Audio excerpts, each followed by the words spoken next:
All right, I had the opportunity to go to an estate sale this morning. The estate was of Chuck Colby. So people who are interested in antique computers will know the name. I'll put a link down below to his website, and there's a Wikipedia page on him. Back in the 1970s, I would guess, maybe even 60s. Let's see, he was did a lot of old computer stuff, Wozniak days, that kind of thing. He was kind of the engineer's tinker. 1980s. Yeah, 1980s, Colby created and marketed the first PC clone motherboard. So anyway, people will know Colby's name. And his children were getting rid of his massive collection of stuff in the garage. And it was by invitation. He signed up, and I got a box of stuff. So there were, oh God, there were at least 10, 20, there were at least 200 boxes full of stuff, at least 200, maybe more. And it was just, half of it was old magazines from, the 1980s, Peter heydays. There was old, he did a lot of surveillance equipment and stuff. Anyway, the way that it worked was it was $20 a box. You fill up your box and it's $20. So I started with an empty box and started putting stuff in it. So I started putting stuff in it until my back gave out. And I said, okay, my back is telling me enough. Don't buy any more. So let's take a look here. Let's I don't know if we need to go through the entire box, but let's start with this. It's just a little package of unopened PC boards that were manufactured.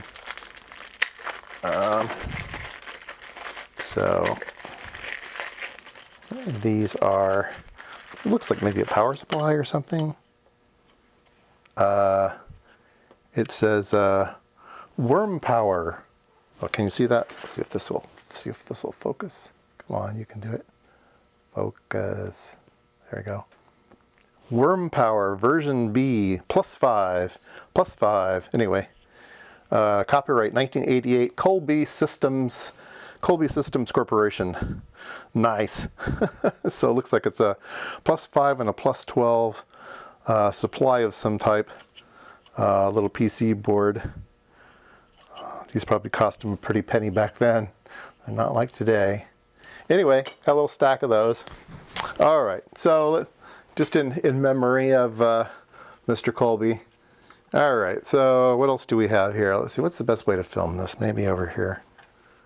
I got a bunch of these. I like these just for the box value. It says intercom, program sound, side tone, production aux engineer, so some type of recording studio thing. It's got a really weird connector on the back. I don't know why. But I like the box, and I like that it already has resistors and knobs on the front. And it seems like a good thing. So I got, let's see, got 3, 4, 5, 6. I got six of those. I thought they'd be good. Okay, and then this is just a box.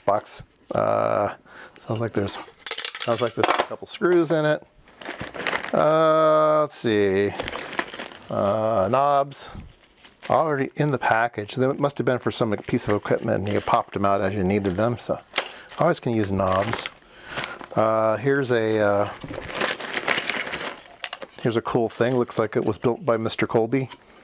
It's got some handwriting on it. So 0 through 24, and looks like it's a power supply. So I don't know why he needed to build his own power supply, but he did. So there you go. I wanted it for the transformer. It's hard to find transformers these days. Oh my God. Let's see here. Here's some boxes. Radio radio AV receiver. So I like this one because it was radio stuff, right? And I thought maybe there'd be a mixer or something in here. So I got a couple of those. Those look cool. Let's see, this is a box of what looks like little project boxes. Little clamshell plastic boxes. That'll always be handy. Let's see. I got some wire. I always use the wire. I think I'm zoomed in a little too close here. Storm Products. 24 gauge wire. Very handy. 2 colors. Wire's not cheap these days. All right. And then I was looking for some banana jacks the other day. And it's hard to find good banana jacks. Or binding posts. So here's some binding posts. Here's some binding posts. Here's some, oh geez, bag's going upside down. Binding posts. More binding posts. All right, what else do we have in the box? More knobs. Let's look like nice ones. All right. 440 nuts. Lots of 440 nuts. A lot of 440 nuts. No, 632s. This is right on it, 632s. All right, so I've got a lot of 632 nuts now, probably 2,000. And standoffs and stuff. Can always use that kind of stuff. Let's see. What else do I have in here? Here we go. Here's a bunch of standoffs. Oh, here's another board by. If I saw a board by Colby, I grabbed it. There was a bunch in there. This one says copyright 2009, so pretty recent. Colby Systems, Palo Alto. Dual encoder baseboard. Huh. Anyway, I have a spare board if somebody needs one. Let's see. Here's another board by Mr. Colby. Copyright 1984, computer Rev A. So there you go. There's a piece of history. Computer Rev A. Wow. I don't know what that does. Okay. Let's see. More standoffs. Oh, switches. You know, I bought some Chinese switches and I soldered to the terminals and they melted off of the switch. I couldn't believe it. So these C&K switches are the only way to go. And they're not cheap. So bag of C&K switches. Miscellaneous. Oh, I think I grabbed this because I had some nice Allen Bradley potentiometers. Miscellaneous stuff in there. Oh, here's a cool thing. What's that? If it looked interesting, I just grabbed it. This looks like a little radio thing, Murata. It looks like maybe a couple filters or crystals. So that's radio-ish. That's kind of cool. So like that. Potentiometers, the old good ones. Potentiometers, all Allen Bradley, very nice. I was looking for some 100Ks the other day. Maybe there's some in there. More switches. Okay, we're getting at the bottom of the bag here. Here's some that were bought from Fry's Electronics. I could tell just from the packaging. 1N 4001s, 100 of those. It's always good.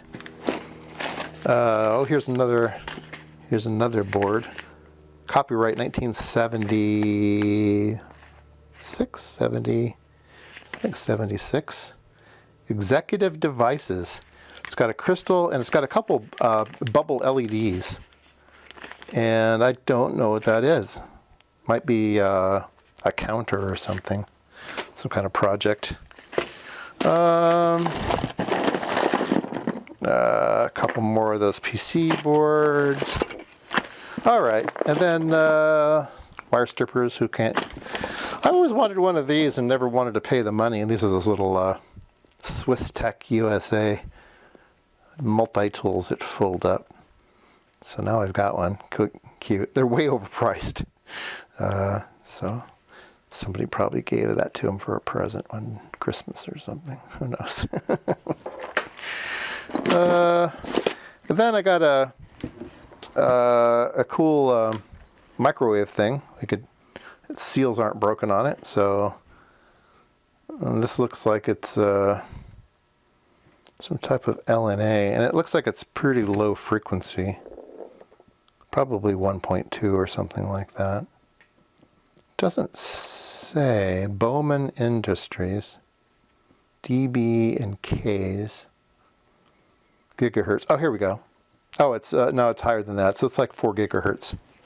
So maybe too high for me to look at, but I can mix it down. I can use my mixer. So that'll be fun. Here's some cool switches, recessed push buttons.